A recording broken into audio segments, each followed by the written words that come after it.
Hello and welcome everyone to this update on the 33rd GST Council meeting, which took place on the 24th of February. Some important decisions were taken place.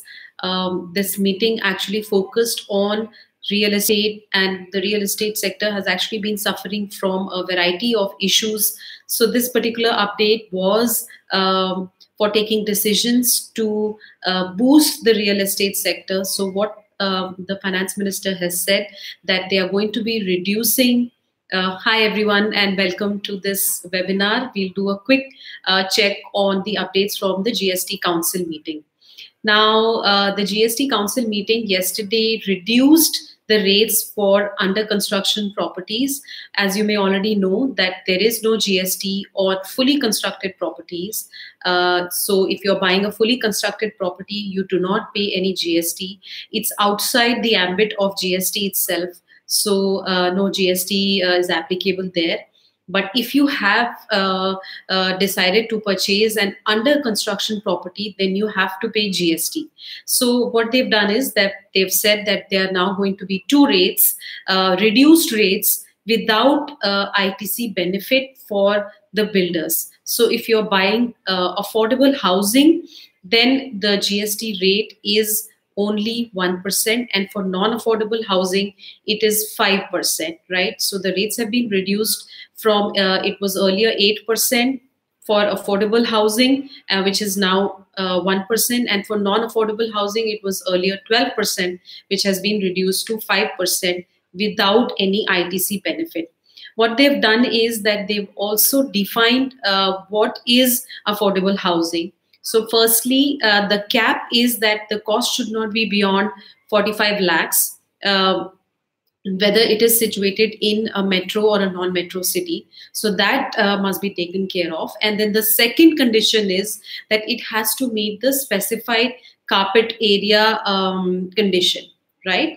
So, so if you're looking at a metro city, then the carpet area should be, it's specified, and it's specified also for non-metro cities. Now, someone's asking a very interesting question, which is it optional scheme or only option is to forego ITC? That's an extremely valid question, and that's what we've been thinking is that if you are as a builder, what should you do? Should you can you claim ITC and then charge a higher rate? So there is not enough clarity right now.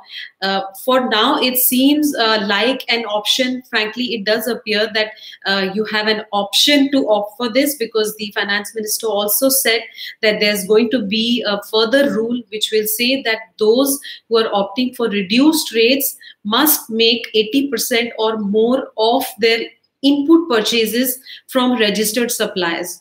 Right, so that's an interesting angle to it, which means that you can opt for this lower scheme only if your input purchases is from registered suppliers 80% or more, right? So that's those are the lines that they're thinking on. So it's actually to prevent cash purchases in this sector. So that's the whole idea behind GST. Now let's see, what finally comes out, because they've asked for time until 10th March by when all the finer details will be ready, and this new change will be effective 1st April 2019. But of course, there are several issues. What about those buyers who've already bought an under construction house property at a higher rate? What about them? What about all the inventory that the builders are holding on to, which is lying unsold? How are they going to adjust all the input taxes that they have paid? And what about if you have some input taxes that you paid in the pre-GST regime and that's still sitting in your books? What do you do with that? So, and of course, what remains is that cement continues to be, the GST rate continues to be pretty high, 28%. So that's going to be another challenge. Once the finer details are out, we will be able to assess fully, what is the impact of this rate reduction. But for now, it seems that if you are a buyer, it definitely seems to be getting better, because now the GST rate you will pay for under construction is 1% or 5%, depending on whether you're buying a affordable or a non-affordable housing. Okay, we have one more question. Will the reduction in tax rate translate into lower tax payment by the buyer necessarily? Ayush, that's an excellent question. So that's actually does not seem like a possibility, because if you look at it from the builder standpoint, the builder has a highly complex situation, because he has several input taxes. Now if he's not getting a credit, and the final product, he's not supposed to charge GST on a fully constructed property, so he's definitely going to be sitting on certain input taxes, which he has to find a mechanism to cover for. Now if he's able to sort of sell these under construction properties, then he's going to levy GST, he's going to collect that GST, and whatever is, if he has excess inputs, perhaps he can claim a refund. So it's actually becoming more and more complex, and we were expecting that the government will do a more holistic resolution for this problem, because there are actually several issues, taxes flowing in from the previous regime, and then ITC credit, like how is that going to be distributed if you have certain properties where the construction began before GST was implemented, and certain properties which were post GST launch. So several issues there.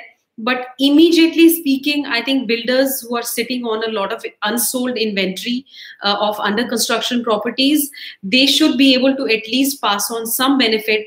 And buyers who were holding on their purchase, they were not making these purchases because the 5% GST was a barrier. Now they should be able to sort of go ahead and take benefit of the reduced GST rates. All right, so these were the primary issues which were discussed. Okay, Ayush, you are also saying, also in case the builder wants to go for 5% effective 1st April, then the entire accumulated ITC will have to be reversed, leading to higher property amount in the short run.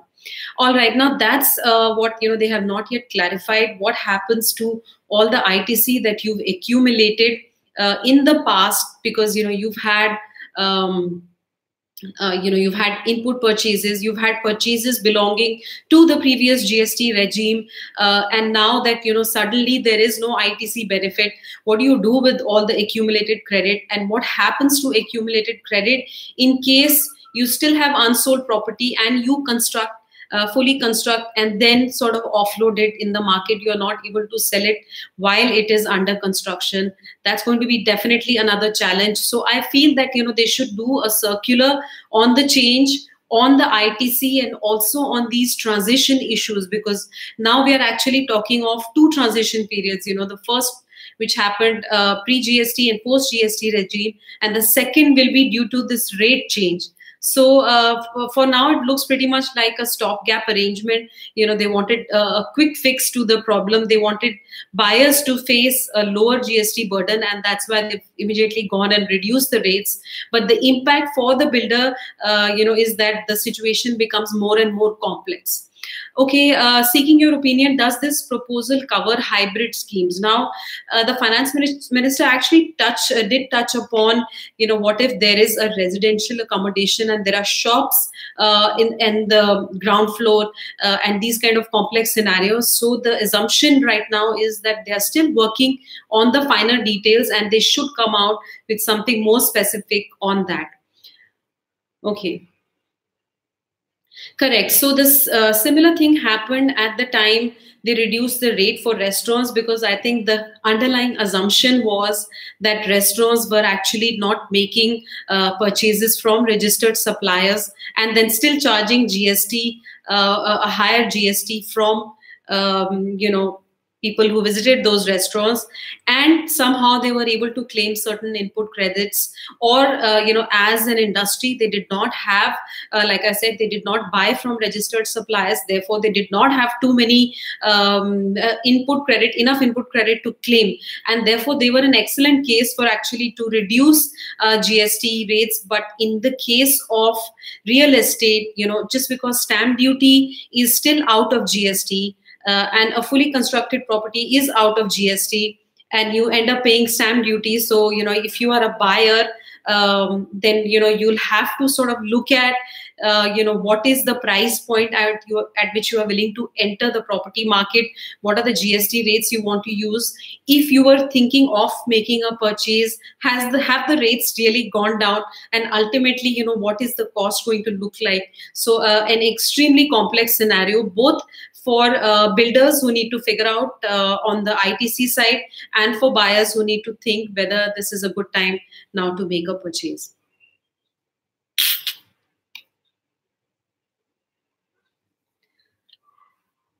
All right. So I think in the sense of anti-profiteering, Ayush, I feel that there's still a long way to go. Builders are still figuring out a mechanism of how they're going to allocate the unutilized ITC in case the property has been fully constructed already.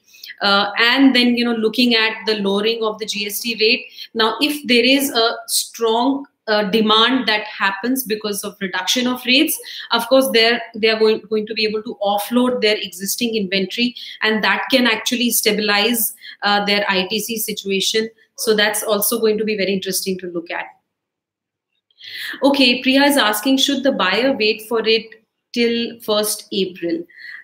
Priya, frankly, actually, when you're on the buying side, the decision is not entirely dependent upon the rate of GST. So if you're making that purchase, you have to look at, where the property is situated, if you have enough funds, whether you are taking a loan, what are the loan rates looking like.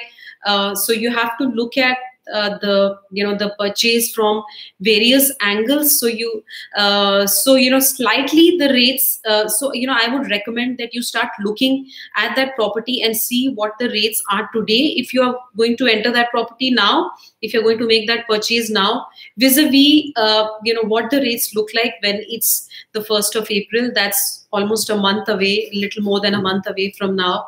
The rates should come down if you're looking at an under construction property. That should happen.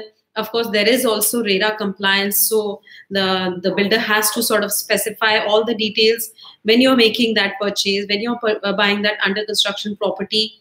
The loan rates. So if you're looking at buying this property by taking a loan, it's likely that the loan rates may also come down in the immediate near future. So you have to look at, all these perspectives before you decide to make that purchase, before you decide to make that investment. Okay, keep sharing your questions. Do let us know what your thoughts are. Of course, the circulars, the details on, how the transition is going to happen is going to be extremely critical. I'm sure the builders are looking at, some uplift of demand so that they're able to offload some inventory, and then be able to do something with all the accumulated ITC that they've been sitting with. All right. So that's briefly an update on GST. They've proposed another meeting in some time. Of course, the details are going to be released, as they said, around 10th of March. We'll be tracking those very closely. But for now, it definitely looks like a very consumer-oriented decision, a very buyer-oriented decision. And hopefully, this should at least lead to some increase in property buying. And if you are a chartered accountant, if you are filing GST tax returns, or if you are a builder yourself, or if you have clients who are builders, your work is definitely going to increase, because now you have to look at how all that ITC, the accumulated ITC that is sitting in your books, what you're going to do with it, and how much are you going to offload in case you end up selling a fully constructed house. All of those aspects need to be looked at.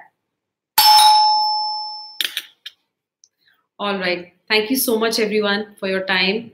We'll come back to you again when we have more details. Do stay tuned. Thank you.